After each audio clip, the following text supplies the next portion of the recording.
আজকে আপনাদের এমন কিছু হাস্যকর ভিডিও দেখাবো যা দেখে আপনারা পানির নিচে গিয়ে হাসবেন। তবে ভিডিওটি দেখার আগে শর্ত হলো ভিডিওটি দেখার সময় আপনাকে না হেসে থাকতে হবে। আর যদি আপনি একটু হেসে ফেলেন তাহলে চ্যানেলটিকে সাবস্ক্রাইব এবং পেজটিকে ফলো করতে হবে। আর যদি আপনি আপনার হাসি কমেন্ট করে রাখতে পারেন তাহলে কমেন্ট বক্সে অবশ্যই লিখে যাবেন। এই সময় কম, শুরু করো। নাম্বার 3।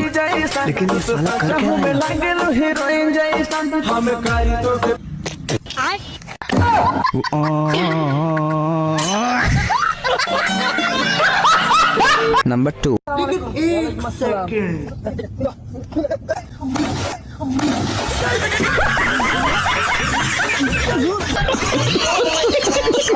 নাম্বার 1। হ্যাপি হাক দে ভাই, হ্যাপি হাক দে। সেম টু ইউ ভাই, same to you, same to you. আজকে আপনাদের এমন কিছু হাস্যকর ভিডিও দেখাবো যা দেখে